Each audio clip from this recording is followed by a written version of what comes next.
వ్రతశాల ఇది నా యేసు నివసించశాల.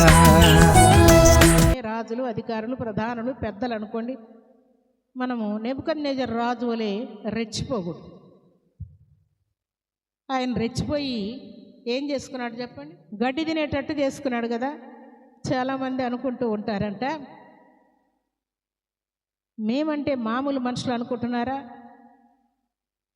బలం ఉన్నవారు బలాన్ని బట్టి విర్రవీగుతూ ఉంటే, చదువు ఉన్నవారు చదువును బట్టి విర్రవీగుతుంటే, జ్ఞానం ఉన్నవారు జ్ఞానం బట్టి విర్రవీగుతుంటే, అమౌంట్ ఉన్నవారు అమౌంట్ను బట్టి విర్రవీగుతూ ఉంటే, ఫలాలు స్థలాలు ఉన్నవారు వాటిని బట్టి విర్రవీగుతుంటే, అందచందములు కలిగిన వారు అందచందాలను బట్టి విర్రవీగుతూ ఉంటే, ఒక భక్తుడు అన్నాడంట, ఎందుకు రాను విర్రవీగడము?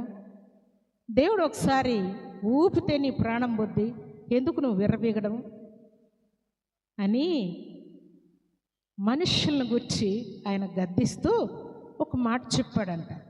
ఏంటంటే, మనుషులు దేవుడు కలుగజేసినటువంటి సృష్టి అంతట్లో అతి బలహీనమైనటువంటి వారు. దేవుడు కలుగజేసినటువంటి సృష్టి అంతట్లో అతి బలహీనమైన వారంట.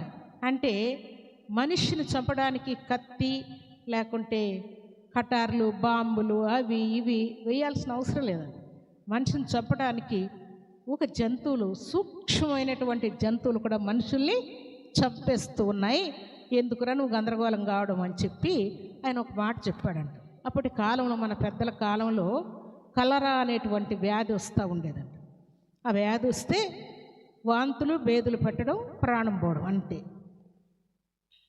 ఎందుకంత సీరియస్గా ప్రాణం పోయేది అని అంటే, ఆ కలరా వ్యాధి ఈగల చేత వచ్చేదంట. వీళ్ళ శరీరము లేక వర్షం వలన, ఈగల వలన అపవిత్రమైపోయి ఆ ప్లేస్లో విస్తారమైన మురికునట వలన ఆ అపవిత్రమైన ఈగలు వస్తే, ఆ ఈగలు మనిషి మీద వాలగానే, భోజనం మీద, నీళ్ళ మీద వాలగానే వెంటనే వీరికి వాంతులు, విరోచనాలు కావడం, చనిపోవడం అంట. అయితే వీళ్ళు ఏమనుకుంటున్నారంట, నేనెందుకు చనిపోతాను, నన్ను చంపడం అంటే మాటలా అని ఈయన విర్రవీగుతూ ఉన్నాడు. కానీ దేవుడు సూక్ష్మంగా కలరా వ్యాధితో చంపేశాడు. ఇప్పుడు ఎవరు చంపినట్టు చెప్పండి? ఎవరు చంపినట్టు? మనిషిని చంపటానికి ఏదో కత్తులు, కటార్లు, బాంబులు అవి ఇవి తీసుకోవాల్సిన అవసరం లేదు. ఈగలే ఆయన్ని కలరా వ్యాధి చేత చంపేశాయి అంతే. ప్రభు సన్నిధిలో చేరిన ప్రభు బిడ్డలమైన మనం మన బలాన్ని బట్టి మనం విర్రవీగాల్సిన అవసరం లేదు ప్రియులారా. దేవుని యొక్క కృపను జ్ఞాపకం తెచ్చుకొని, దేవా ఈ శుభదినాన్ని నేను ఇలాగున్నానంటే నీ కృపేనయ్యా అని దేవుని యొక్క కృపను జ్ఞాపకం చేసుకుంటే, మనం ఇహలోకంలో ఏం కలిగి ఉన్నా కూడా మనం అస్సలు గందరగోళమయ్యే పరిస్థితి ఉండదు ప్రియులారా. ఏం కలిగి ఉన్నా దేవునికి తల వంచే మనం జీవిస్తూ ఉంటాం. అందుకే భక్తి కలిగిన వారు దేవుని కృపనే కోరుకున్నారు. భక్తి కలిగిన వారు దేవుని సహాయమునే ఆశ్రయించారు. దేవుని సన్నిధిలో చేరిన మనమందరం కూడా దేవుని కృపను ఆశ్రయించే వారంగా ఉండాలని దేవుడు కోరుకుంటూ ఉన్నాడు. అందుకు చాలాసార్లు డబ్బు ఉన్న వాళ్ళు, పేరు ప్రఖ్యాతులు కలిగిన వారు దేవుని పక్కన పెట్టి, చాలా అమౌంట్ ఉంది, ఆరోగ్యం ఉంది, బలం ఉంది, నాకంతా ఏముంది కాబట్టి దేవునితో అవసరం లేకుండా నన్ను నేనే బాగు చేసుకుంటానని ప్రయత్నం చేసి ఓడిపోయిన వారు మరలా దేవుని సన్నిధికి వచ్చిన వారు ఎందరో ఉన్నారు ప్రియరు.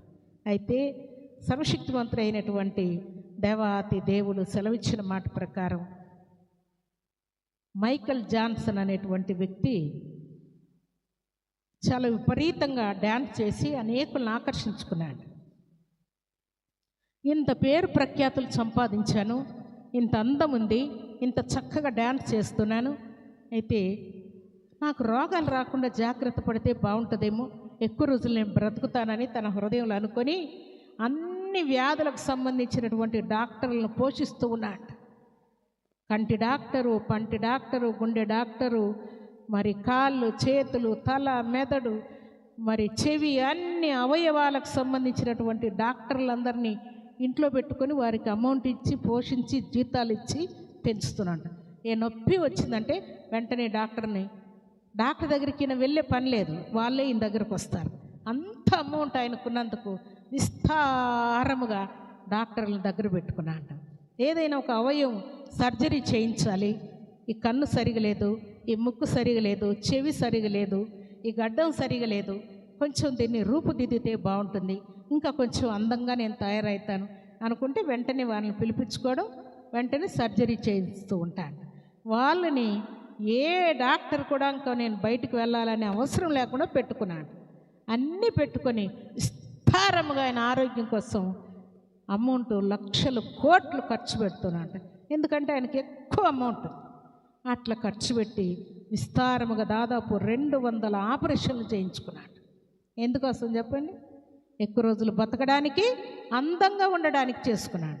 అయితే చివరికి ప్రాణం పోయేటప్పుడు ఆయన చెప్పాడంట, ఎన్నున్నా కూడా నాకు మనశ్శాంతి లేదు, ఎన్నున్నా కూడా నాకు తృప్తి లేదు, ఎన్నున్నా కూడా నాకు సంతోషం లేదు అని చెప్పాడు ప్రాణం పోయేటప్పుడు. ప్రభు సన్నిధిలో చేరిన ప్రభు బిడ్డలమైన మనం దేవుని మాట వింటూ దేవుడు అప్పగించిన పనిని జాగ్రత్తగా చేస్తూ దేవుని యొక్క ఆజ్ఞానుసారంగా మనం జీవిస్తే దేవుడు శ్రద్ధ గల వారందరినీ కూడా ఏలుబడి చేసేవారుగా ఉంచబోతూ ఉన్నాడు. అలాగే మనల్ని కూడా వాడుకొని సంపూర్ణ ఆయుష్ను, ఆయురారోగ్యమనిచ్చి, విద్యాబుద్ధులనిచ్చి, వివాహం చేసి, సంతానం ఇచ్చి, బిజినెస్ సక్సెస్ఫుల్గా చేసి, అలాగే సంపూర్ణమైన క్షేమము నెమ్మదిచ్చి, దేవుడు నువ్వు అడిగిన దానికంటే, ఊహించిన దానికంటే అత్యధికమైనటువంటి ఘనకార్యములు ఈ శుభదినాన చేసి ఆయన కృపలో నిన్ను వర్ధిల్ల చేయాలని దేవుడు కోరుకుంటూ ఉన్నాడు. అలాంటి కృపా భాగ్యం సర్వశక్తిమంతుడైనటువంటి దేవాతి దేవుడు సర్వసమృద్ధిగా మనందరికీ అనుగ్రహించి ఆశీర్వదించి ఆయన కృపలో వర్ధిల్ల చేయునుగాక. ఆమేన్.